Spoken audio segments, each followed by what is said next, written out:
Good morning, dear students from Year 5. This is Miss Bia. I hope this finds you safe and sound at home. In this series of podcasts, I'll be reading to you Fudge-a-Mania from Judy Blume, so you continue listening to the adventures of our beloved Fudge. Let's just quickly recall what we know about this book so far. We know Fudge is now 5 years old, we know Peter's 12.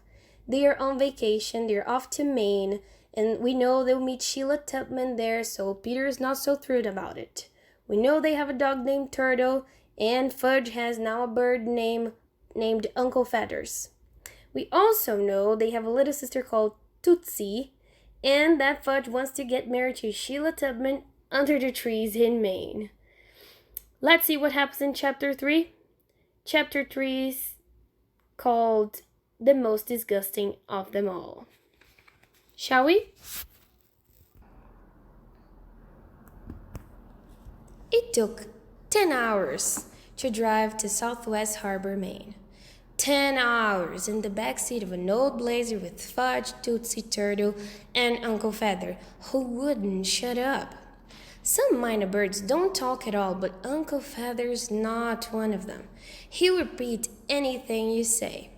Finally, I dropped the cover over his cage, hoping he would think it was nighttime. "Go to sleep, stupid," I told him. Stupid is one of his favorite words, but that didn't work either. "Go to sleep, stupid," he chanted, until even Turtle lost patience and started barking. Grandma is really smart, I thought. She's flying up to Maine. As we got closer to our destination, Mom started reading to us from a guidebook. Southwest Harbor is on an island called Mount Desert. She pronounced it dessert. "Ice cream, cookies, brownies, pudding," Fudge said. Mom kept right on reading. I don't know why she thinks Fudge pays any attention to her lectures on history. He hears only what he wants to hear. Everything else goes right by him.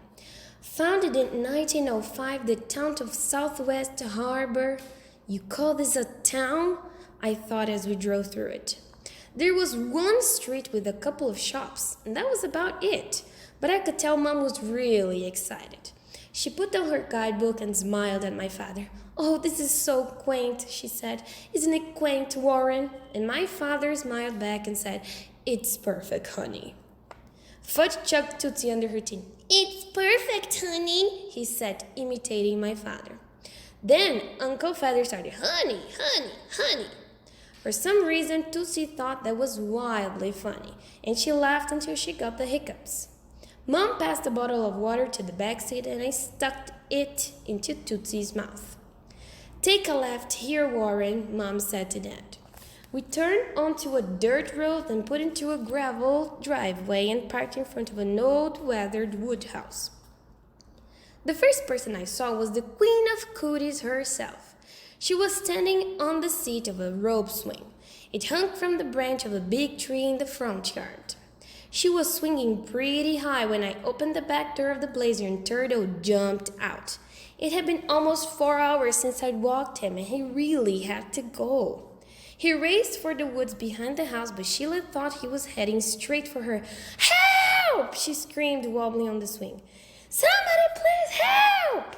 She lost balance and fell to the ground. What a dork. Mom jumped right off the car and ran to her rescue. "It's all right," she said, helping Sheila to her feet. "Turtle just had to wee-wee." How could Mom have used such an embarrassing expression? By then, Mr. and Mrs. Tubman, Sheila's parents, who had also heard Sheila's screams, came running out of the house. "Are you okay?" Mrs. Tubman asked Sheila. "I'm fine," Sheila said, brushing herself off. "It was just that disgusting dog."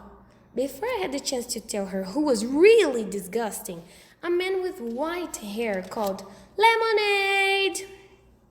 We all headed for the house and gathered around the table on the porch.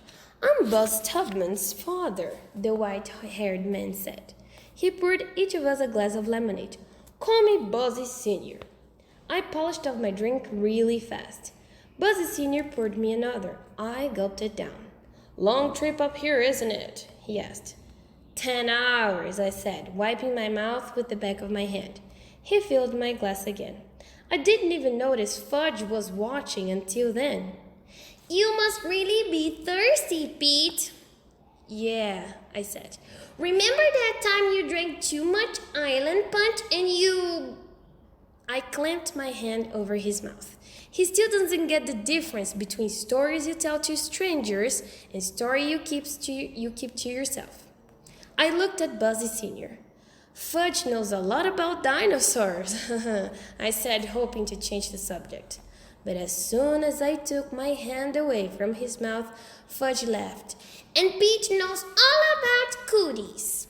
Well, you can't know too much about cooties, can you, Pete? Buzzy Sr. said, smiling at me. And guess what else? I'm getting married under the trees. Do I know the bride? Buzzy Sr. asked. It's Sheila Tubman. Oh, my granddaughter, Buzzy Sr. said. Sheila's your granddaughter? Fudge asked. Buzzy Sr. nodded. Have you popped the question yet? How do you pop a question? You have to ask if she wants to marry you, Buzzy Sr. explained. Why wouldn't she want to marry me? It's something you have to decide together, Buzzy Sr. said. Okay. Then he turned towards Sheila, who was sitting in a rocking chair. Hey, Sheila, you want to marry me, right? Sheila laughed so hard she nearly fell off the chair. See, I popped the question and she wants to marry me. Congratulations, Buzzy Sr. said. You're a lucky man. Lucky? I thought. That's not what I'd call it. The screen door opened and Libby stepped out onto the porch. Libby is Sheila's older sister. She's almost 16, but no one would make the mistake of calling her sweet. She was carrying a small white and brown puppy. Sheila jumped. I expected her to run for her life. Instead, she said, Oh, my baby, my precious furry baby. She kissed the puppy about 20 times. You have a dog? I asked. Yes, her name's Jake and we just got her. Isn't she adorable? I thought you were afraid of dogs. She is, Libby said. I am not afraid of Jake. She's afraid of dogs in general, Libby told me. That is so unfair, Sheila said. But it's true, isn't it? Libby asked in her most obnoxious voice. I just don't like big, smelly, disgusting dogs, Sheila said, looking directly at me. Are you calling my dog smelly and disgusting? I asked. Sheila folded her arms and smiled. Turtle is the most disgusting dog ever born. You want to see disgusting? Look in the mirror, I told her. You want to smell disgusting? Smell yourself. Are you two going to argue for 3 weeks? Libby asked, because that could get really boring. You're right, so why don't you just tell me where our house is and that'll be the end of it. This is your house, Sheila said.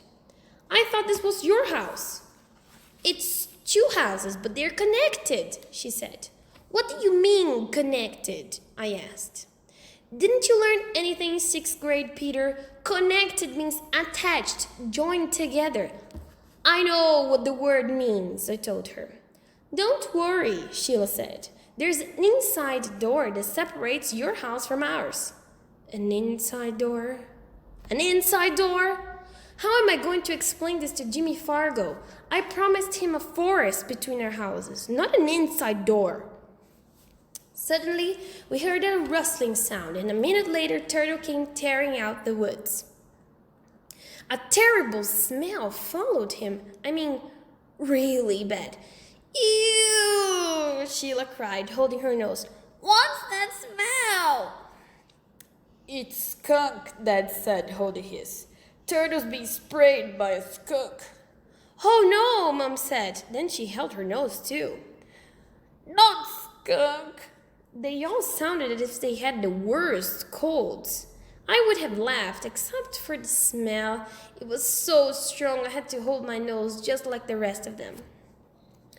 This is too nauseating for words, Libby said, grabbing Jake and running back into the house. Do something, Peter, Sheila yelled. What am I supposed to do? He's your dog, isn't he? Let's not panic, Mr. Tubman said. Let's think it through in a logical way. This isn't the time for logic, Mrs. Tubman said. This is the time for action. Tomato juice, Buzzy Sr. said. Put him in a tub of tomato juice. Where am I supposed to get enough tomato juice to cover him? Mrs. Tubman asked. I'll take care of it, Jean, Dad said. Don't worry. And he headed for the Blazer, the car. Fudge chased Dad. Wait for me! Where are you going, Goran? Mom called. For tomato juice, Dad called back. All this time, Turtle was rolling over and over in the grass, trying to get rid of the awful smell. He knew he was in big trouble. I always knew your dog was the smelliest dog in the entire world, Sheila said. And this proves it. For once, I had to agree.